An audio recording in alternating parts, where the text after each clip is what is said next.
One of these things is simple communication. Let me ask you all a question. Anybody in this room ever seen, dealt with, or had personal contact with a situation in medicine that involved a medical mistake that could have or did hurt somebody that didn't involve a failure in communication, at least as a component? Anybody here ever see one of those? One that did not involve communication? Did not involve communication. It did not. You're the first one in probably 18,000 people. I want to talk to you afterwards if you don't mind. And I expected that. I expected that I would have maybe 10. I've been asking every audience for the past year and a half. You're the first hand. Most everybody says no, there's not. And the reason that I bring this up is this: you just validated the fact that we got a big piece of low-hanging fruit in front of us, and it's called communication.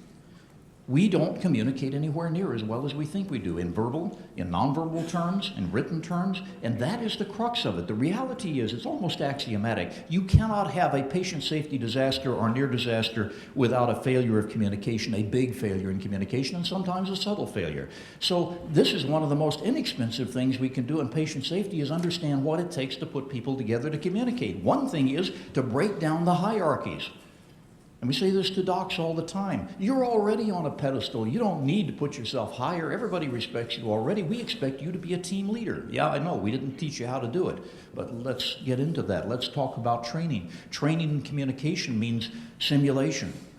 Not just with the instrumented dummies, but easy and cheap simulation where all you need is a good facilitator in an empty room with a table and a good team that doesn't know how to act like a team until you run them through on camera a number of times and show them the videotape. First time that happened to me as a pilot, senior aircraft commander and captain for Alaska Airlines. It was very embarrassing.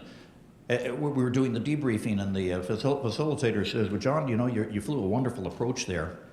But at the last, when you were just getting ready to make the turn in the wrong direction, he says, I saw you start in that wrong direction and you caught yourself. Your co-pilot had been trying to tell you that for the last minute, but you blew him off. I said, no, I didn't. Oh, yeah, you did. You kind of snapped at him. I said, no, I don't think I did. We ran the tape, and here I am saying, wait a minute.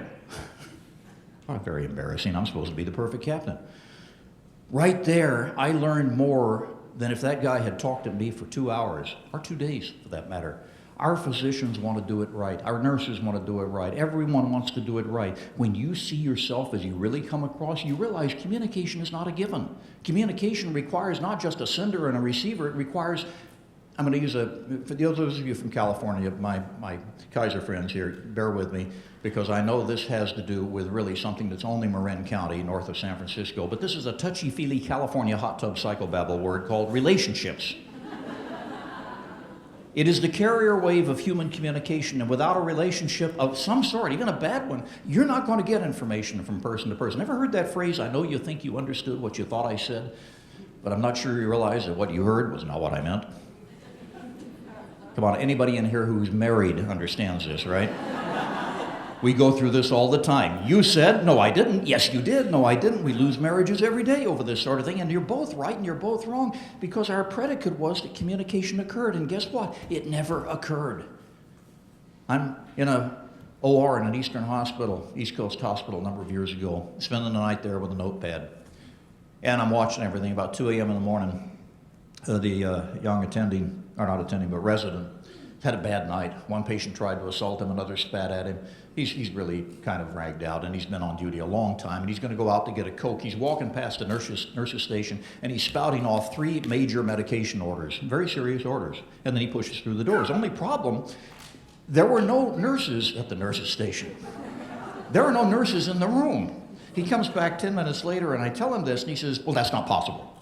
I said, yeah, I was looking. There were no nurses. Well, somebody must have heard me. See, it's not really arrogance. We get in this mindset that if we said it, it must have been heard. It's like a tree falling in the forest, that old analogy. He just couldn't get his arms around the idea that nobody heard the order. We do this as humans.